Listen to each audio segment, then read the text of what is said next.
life does not go the way you plan it to go. You wake up and you're 30 years old and you don't have the things that you thought you would have, and you're not in the places you thought you might be. But does that mean you failed? Does that mean you're wrong? Does that mean, something's not right with you? Hey, y'all, and welcome to Let's Talk Sis. I'm Shekinah, your host, and as we spend time together, I can promise you three things. I'll be honest, I'll make you laugh, and I won't hold back. Let's Talk Sis is your essential girl talk destination where you'll hear about life from the perspective of a Black woman in America, as our stories often go untold. I can assure you, while honest, we are a community for growth and love. Remember to like, subscribe, and share the podcast. Now sit back, relax, and let's talk, sis.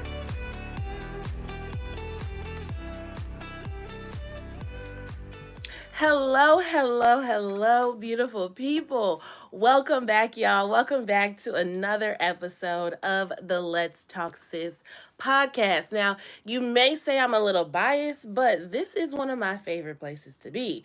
And I don't feel no shame in that, okay? We are creating a safe space for Black women to show up authentically, unapologetically as they are. And I'm not going to feel bad for that, okay? And if you do, you can go find somewhere else to be. I really don't care. With love. So, y'all know every week I am trying to come with content that's meaningful, that's impactful, that is relevant, to me, to my life, to things that I think our community is going through. So, I hope that y'all find just as much value in that as I do, but I can't be self-contained. I need community. I need your feedback. I need y'all to engage with me so I can, again, make sure stuff is relevant. So I am going to start recording my episodes live on YouTube. I've been thinking about it, and today I'm currently doing it, okay? We already got some fire people in the chat. I got my girl, Jacqueline, she's rocking with us. I got a couple other people, so on YouTube right now, I'm live. People are commenting, telling me their opinions. We get to really talk about what's real, what's necessary, and I would love for you to join me. So follow the Let's Talk Sis podcast on YouTube. We'll make sure all the link. Well, if you're watching this, you have the link, but share the link with somebody else, okay? Because again, we're trying to just create safe spaces, fun places for people to engage and enjoy, okay? First church announcement out the way. Second, if you want to support this community on a more financial level, okay, to help us grow, to help us improve the set, to help us show up on multiple platforms, to help me continue to grow and build this dream, you can buy me a coffee. You can buy me 10 coffees. You could buy me one coffee. Whatever you feel is relevant, satisfactory to you, all of it goes to help fuel this engine called the Let's Talk Sis. It helps keep my editors aboard. It helps keep me afloat. So I appreciate all that contribution.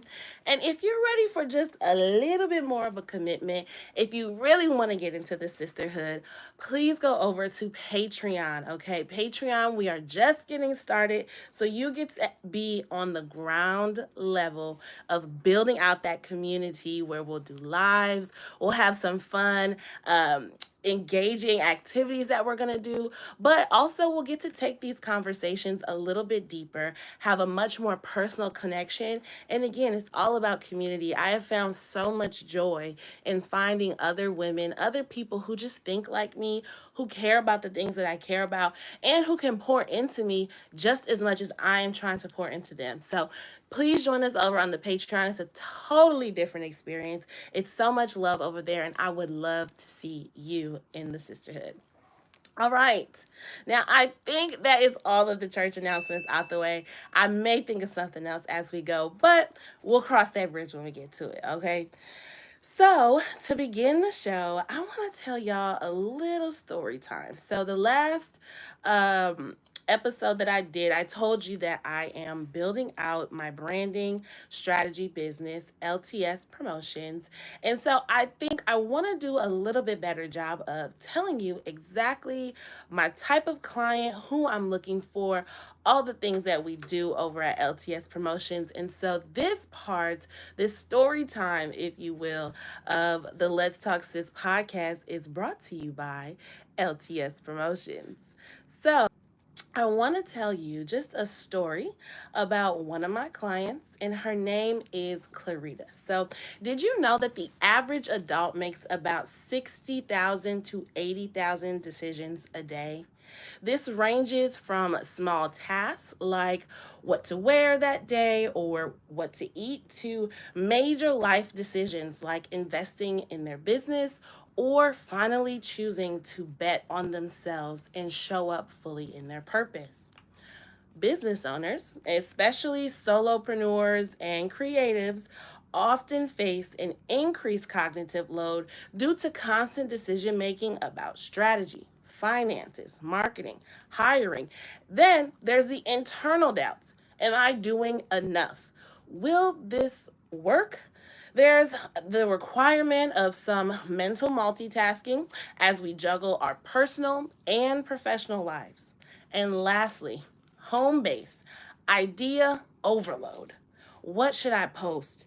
Is this aligned with my brand?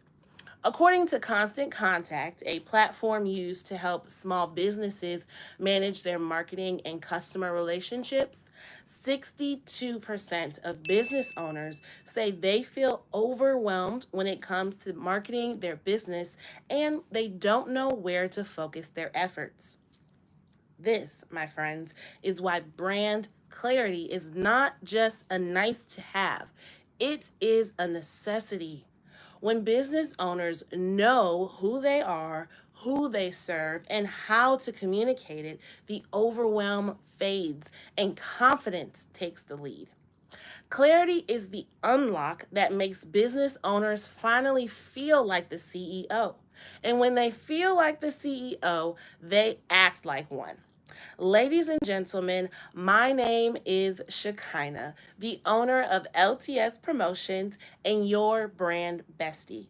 With nearly a decade of branding and marketing experience, I am here to help you and your brand stand out.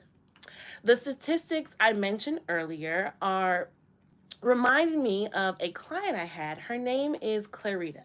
And if I could take a brief moment, I'd like to just tell you a quick story of us working together. Clear-ita is a powerhouse. She's a wellness coach, a storyteller, a business owner with a big heart and an even bigger vision. She knew she'd been called to serve. She'd walk through some things and come out the other side with wisdom to offer the world. But here's the thing, when you landed on her Instagram, you wouldn't know any of that. You'd see a couple of quotes, a selfie with a vague caption, and maybe a post that says, book now. But you wouldn't know what she really does, and you wouldn't know why it matters. And neither did she, not really. She was stuck in the cycle of second guessing, tweaking her bio, redoing her logo, switching her brand colors every other week, and still nothing felt aligned.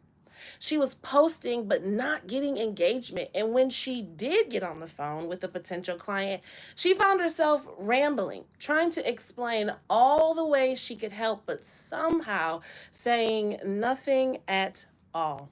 She wasn't confused because she wasn't capable. She was confused because she had never been given the language to own her voice, her story, her value. Then she found me, not just a graphic designer and not just another marketing coach, but a strategist who gets it because I have been Clear-ita. We sat down for a brand clarity session, and for the first time, she stopped trying to fit into someone else's blueprint. She got clear on what she stands for. She identified her ideal audience, not just anyone with a wallet, but people who truly needed her story. We crafted a brand message that felt like her, not just polished, but powerful. We aligned her visuals to match her voice, and we created a strategy so she knew how to show up on purpose every time. Because clarity creates confidence, and clarity plus confidence converts customers. So, ladies and gentlemen, that is exactly who I'm looking for. If Clear-ita resonates with you on a current level or a previous level in your life at any moment, if you feel like you are not clear on your brand and therefore not showing up confidently, LTS Promotions is here to help you get clear. We can set up a free consultation to see if it makes sense for us to work together and review some strategies that we may implement in clarifying your brand. So I would love to earn your business. You can visit imshakina.com or click the link in the description to set up your 15-minute consultation today with LTS Promotions. Okay, girl. Okay. I got to plug myself. This part of the show, you guys, I want to touch on something I spoke about a few episodes ago when I shared my 10 commandments. And I think I may end up doing individual episodes on, each commandment. But this episode, I want to talk about holding space for change and forgiveness, and why that was something I felt was necessary to make as a commandment. So, if you hadn't seen the other episode, I created 10 Commandments from inspiration from a fellow TikToker. She was essentially saying that in relationships, in order to get what you want, you have to first look internally. You have to first start with who you are and who you are not.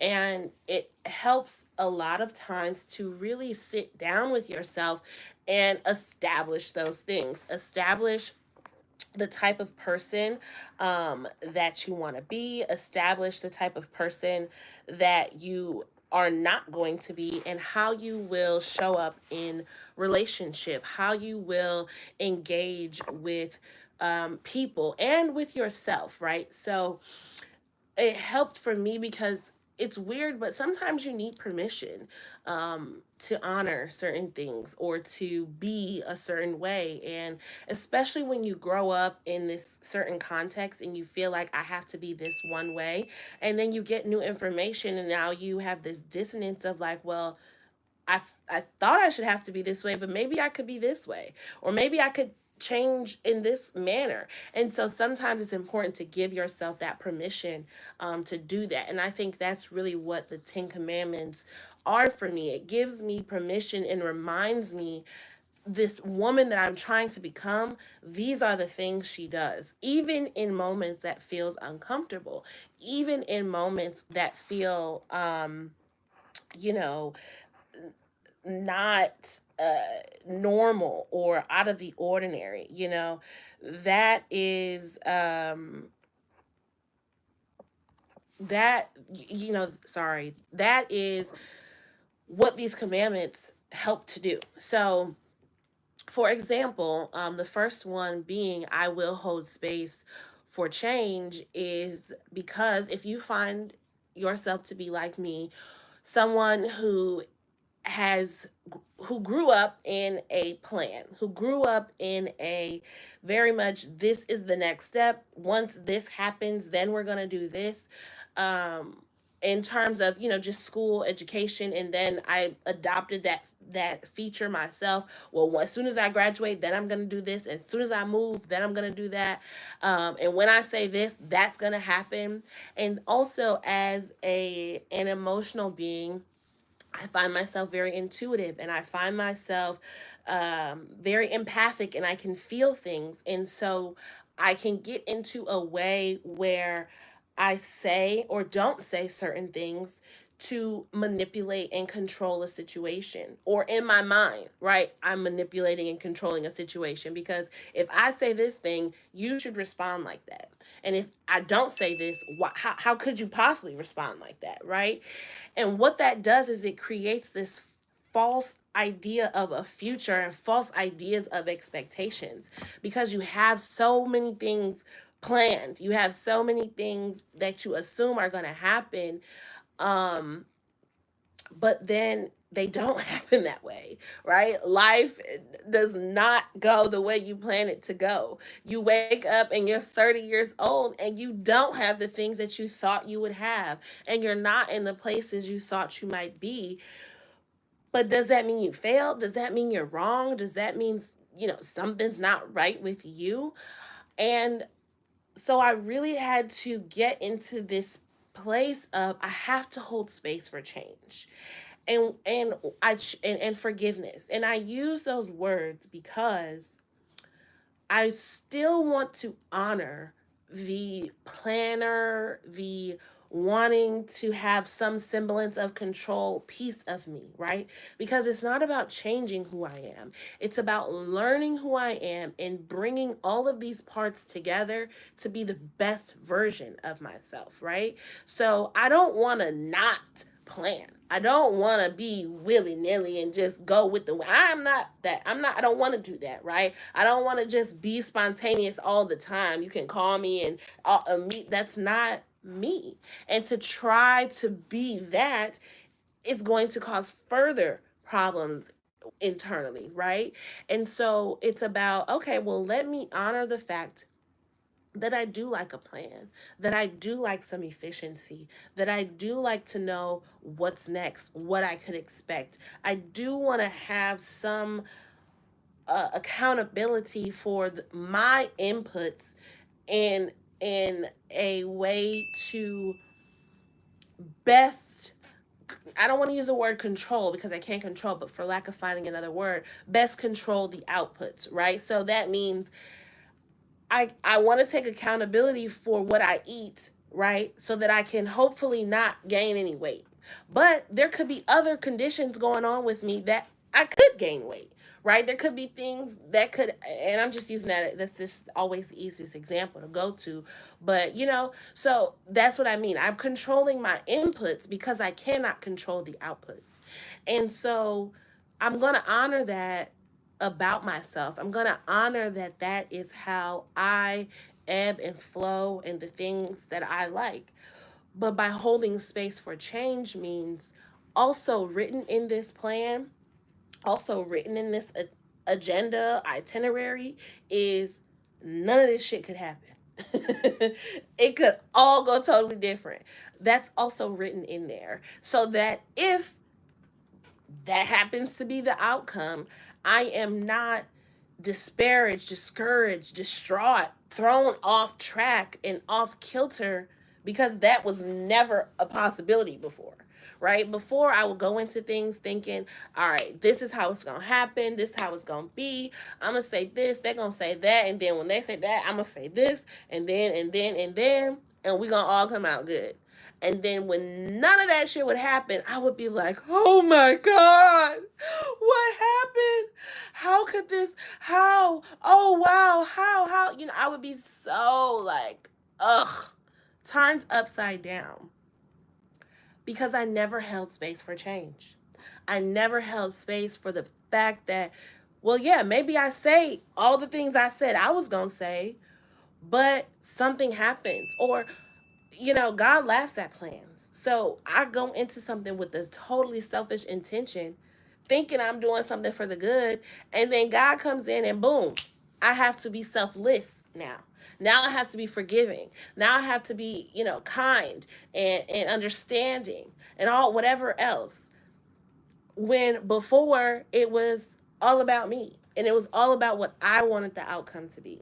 And so really, holding space for change is it gives you such a peace. Also, let me speak for myself, the one on the mic, a peace because it may not go this way, right? And that's okay because all things are going to work for my good anyway. It may not go this way, and that's okay. All things work for my good anyway. Right? I'm not trying to be Dr. Seuss up in here, but I just got to be real. because I am saying this to myself. There have been just so many things. And when you operate in that frequency, you also just make better choices. You make better decisions. You make freed decisions. You make decisions based on what you actually want and where your heart space is, because God is a good God. And if you are diligently pursuing Him in the kingdom, your heart's desires will align with His desires, and you will get the things you want. But when you're trying to control it and see it from your perspective, and it gotta go my way, it gotta be how I want it, they have to be this and that, and my plan is my plan, and there's no room for adjustments, accommodations, other people's opinions or considerations, you live like this. You live, all right, all right, I gotta, it has to be here. But sometimes you can just, ooh, my whole back just cracked, literally. When you just open yourself up and you are just more willing to see what God is gonna do in it. Like, okay, and I am preaching to myself. This whole plan I had failed. All right, Lord, it's on you now. It's on you now. And I have a really good imagination. I have a very prosperous and abundant imagination. So if you can do exceedingly above, beyond all that, oh, I'm ready. I'm ready. Shout out to Demo Dollars in the chat. Hey, hey, boo. He's over here on our YouTube live again, y'all. If y'all want to chat, be in the comments, be in the conversation, head over to YouTube. I got some amens. I got some yes, God is good and is. So, I made that a commandment because that's the space I want to live in. That's the space I want to live in. Priscilla Shire talks a lot about it. Praying, God, this is what I want. These are my prayers. And even if you don't do it, do something better. I know you can, right? Even if you don't do this thing that I've been hoping, wanting, wishing, praying for, I have to remember that you are working it all out for my good. And space for forgiveness means that you got to understand sometimes people are going to hurt you intentionally, unintentionally, consciously, unconsciously. And if you don't ever think somebody's going to hurt you, again, you will be so just knocked off your square when it happens, because it's going to happen. So and that doesn't mean I'm expecting hurt. I'm expecting disrespect. I'm expecting, violations. But that does mean there's this little spot in me that knows, oh, okay, I'm hurt. I need to forgive. This is what I need to do, right? I need to take it to God. I need to write it down. I need to journal. I need to this. I need to that, because it happened. And I can't afford for this violation that you did to encroach on my life so much that now I'm not making wise decisions. Now I'm making decisions out of survival or out of reaction or out of unintentionality, whatever. I holding that space means, okay, boom, the thing happened. Now let's go into that space. Let's do the healing things. Let's do the practical steps. Let's do the 1, 2, 3s to forgive, to accommodate this change, to accept this change, right? And so I really hope this encourages someone like me who loves a plan, who loves an agenda, not only on vacation but in life, who likes to know what to expect, to honor that part of you exists, but also hold some space for change, even if it's just a little bit, right? Even and sometimes this looks like, you think a relationship is going to be one way. Ladies, we think we're going to walk in somewhere and our man is going to look like this. He's not. Okay? We think that the man God has built and called for us is going to check off every single point on our list. And he might, but he might not. And it's not to say that you compromise your values, your morals, your integrity, but it is to say, okay, maybe he's a country boy and you thought you would be with a city dude, right? Maybe he likes dirt a little more than you. Or maybe he, I don't know, drives a car and not a SUV. Like, we have these things on our list that we just are like, nope, it gotta be, it gotta be, it gotta be. And even when it comes to spirituality, I know a lot of us on who are believers in Christ also all the time expect our partners and spouses level of faith to express itself in the same way, and that may not be the case. Right? That may not be the case, but does that mean you throw the baby out with the bathwater? And what I'm saying is, yes, we want him to believe in God. Yes, we need him to be God fearing, right? But does his Christian faith, spirituality, whatever, have to look exactly like yours? Are there practices, ideas, etc., again, within a certain framework that we can hold some space for change for? Right? So just thinking about that, it's given me a different level of peace and excitement and comfort, just in this new chapter of life. Because 30, I'm excited. I don't know what to expect, and my spirit is very curious about this season in my life. I was just telling a friend that I had always imagined me being like 60 and older, and with the kids having gone to college, and I'm now retired and vacationing. I never imagined this part of my life, and I think that's just because it's going to be, and I'm cautiously no I'm optimistic that it's going to be full of wonder and surprise and adventure, and change. And I'm excited for that. I'm excited for that. I think my 20s were wild and crazy and chaotic and fun, and I think this season is I'm praying is fun, and but I need some peace and regulation in it. I need some peace and regulation in it. I got my girl in the chat. She's 30 as well. Yes. And so we going through this together, friend. We going through this next decade together. I'm excited to see us grow, and all the things that come with it. In my mind, in my heart, I want to say I'm like 25 and that playful, but I'm 30. I'm big 30. I am. I literally just seen an Amazon notification that I got some moo that delivered. My man got me for my birthday. Mind you, I just turned 30 and I'm excited to rock them.